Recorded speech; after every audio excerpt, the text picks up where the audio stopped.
상담 좀 받으러 왔는데요. 아, 그러신가요? 일로 앉으시면 될 것 같습니다. 네. 네. 안찬호 농사라고 합니다.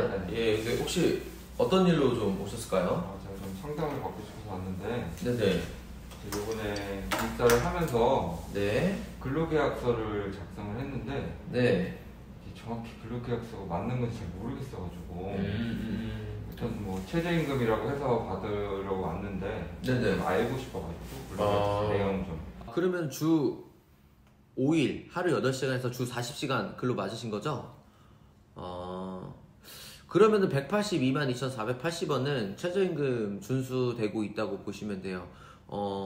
내가 시급 8,720원 받는데, 그러면은 내가 182만 2,480원이 어떻게 났냐? 뭐 이렇게 질문할 수 있는데, 이게 뭐 예를 들면 이렇게 생각하시면 돼요. 제가 1월 달에는 31일까지 있고, 2월 달에는 28일 있고, 그럼 분명히 일하는 일수가 달라질 텐데, 그래도 고정적으로 182만 2,480원을 받으실 거예요. 그 뭐냐면 이제 월급제란 뜻인데, 저희가 이제 처음에 임금을 설계를 할 때, 하루 일당으로 해가지고 일용직이 아니니까, 하루 일 해가지고 그렇게 산정하는 게 아니라, 연을 한 달로 평균을 해가지고, 저희가 임금을 설계하게 되는데, 그럼 어떻게 그걸 하냐. 저희가 일주에 주 40시간 있고, 주휴까지 하면은 48시간이 되잖아요. 그러면 48시간에다가 그 4.345주를 곱하면은 209시간이라는 시간이 나오는데, 그게 어떻게 4.345주가 되냐면, 저희가 한 달에는 5주가 있는 주가 있고 4주가 있는 주가 있어요. 그거를 이제 1년을 달에 평균을 내면 저희가 4.345주가 있다고 보거든요. 그러면 48 곱하기 4.345주 하면 정확히 208점 몇몇이 나오는데, 그냥 우리 노동부에서는 그냥 그걸 209로 해라. 그렇게 하면은 8,720원 곱하기 209를 하면 182만 2,480원이 나와요. 그래서 182만 2,480원을 받으면 2021년 최저임금 위반은 아니게 되는 거죠. 근데 그거를 받게 되면 4대 보험을 떼잖아요, 나라에서. 그렇죠. 나라에서 떼는 건 사용자가 떼죠. 네. 그래서 4대 보험을 공제하고 주는 걸로 알고 있는데, 네네. 그러면 이제 최저임금이 돼 있는 게 공제했을 때 최저임금보다 높아야 되는 거예요? 낮아야 되는 거예요? 저희 최저임금은 다 세 전금액으로 알고 있으면 돼요. 그러면 당연히 내가 임금이 선생님처럼 이제 190만 원 받으면 4대 보험 떼고 근로소득세 떼고 지방소득세 떼면 분명히 182만에서 480원 밑으로 내려가는데, 내 통장에 찍히는 금액이 이제 182만 2천 이제 480원이 아니다 보니까 난 최저임금 위반 아니냐 뭐 이렇게 될 수도 있어요.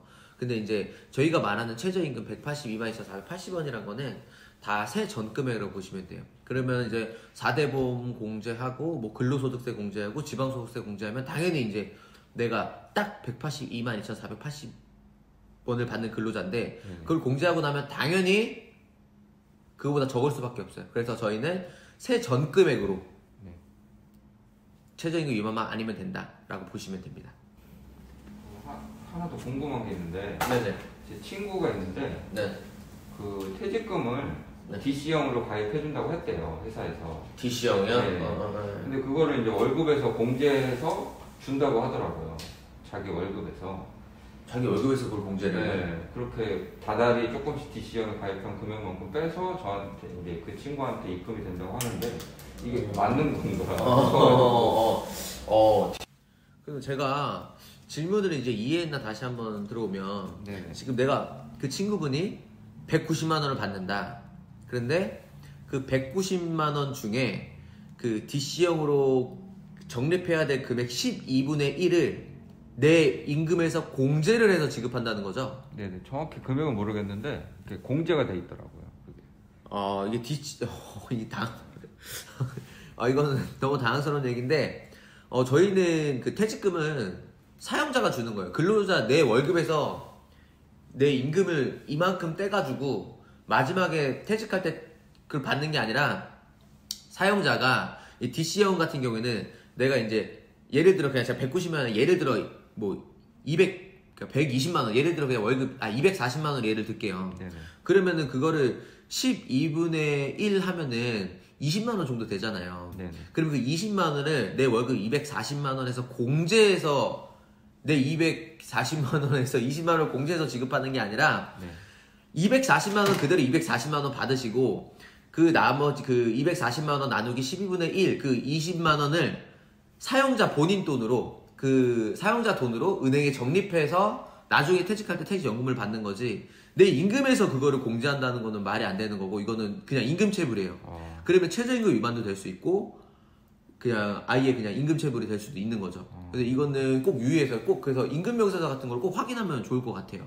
그 전 직장 요거는 여기 입사하기 전에 직장에서 그 임금명세서를 받은 적이 없어요. 급여명세서 있잖아요. 뭐 얼마 들어준다. 아 제가 방금 급여명세서 꼭 받아야 된다고 했는데 받으신 적이 없구나. 네. 그거는 뭐 법적으로 뭐 이렇게 무조건 줘야 된다고 알고 있었는데 주질 않아서 제가 뭐 차대보험이 언제 나가는지도 모르겠고 통장에 찍힌 금액만 받으시니까 당연히 통장에 찍힌 금액이 이제 182만 2,480원 아래니까 또 최저임금 위반 아닌가. 그러다 보니까 제 친구도 이 DC가 나가는지 몰랐다가 퇴직금 바로 빠져나가는 게 몰랐다고 했는데 이걸 꼭 받아야 될 것 같은데 어떻게 되는 건지 궁금해요. 이거는 진짜 좀 안타까운 게 뭐냐면 저도 이거 좀 노무사 일을 하지만 좀 안타까운 게 이런 임금명세서 교부를 하지 않아도 여태까지는 법 위반은 아니에요. 왜냐면은 이 근로기준법에 임금명세서를 교부해야 된다 뭐 이런 게 없었어요. 그런데 다행히도 2021년 11월 19일부터 법이 바뀌어서 임금명세서를 무조건 교부를 해야 돼요. 그러니까 그 2021년 11월 19일 이후부터 교부를 안 한다. 그럼 이건 법 위반 맞아요. 그래서 이거 노동청에 신고할 수 있는데 그 정권은 안타깝지만 못 받으셔도 어쩔 수가 없어요. 그래서 만약에 이제 이런 문제가 있다. 그럼 노동청에 이제 신고를 하게 되면 노동청에서 이제 급여명세서, 임금명세서를 달라고 요청하거든요. 왜냐면은 우리한테는 임금명세서를 주지 않지만 사용자는 급여대장을 3년간 보존해야 되는 법적 의무가 있어요. 그래서 다 갖고 있어요. 그래서 노동청 통해서 이제 그걸 알아보는 게 가장 빠른 거죠. 안타깝지만 이거는 11월 이후부터 내가 받을 수 있다고 생각하죠. 그 전에 좀 달라고 했더니 안 준다고 하더라고요. 이게 이미 뭐 잊어버렸다. 그렇죠. 이게 잊어버리지 않는데 그 의무가 3년간 있는데 급여대장 보존 의무가 3년간 있는데 그거 참 안타깝죠. 안 주니까. 알겠습니다. 네, 알겠습니다. 혹시 추가적으로 더 궁금하시거나 이런 건 없으세요? 다 알게 된 것 같아요. 네, 알겠습니다. 감사합니다. 제발 좀 잘 되시길 바라겠고 혹시 문제 생기면 또 연락 주세요. 제가 도와드리도록 하겠습니다. 감사합니다. 네.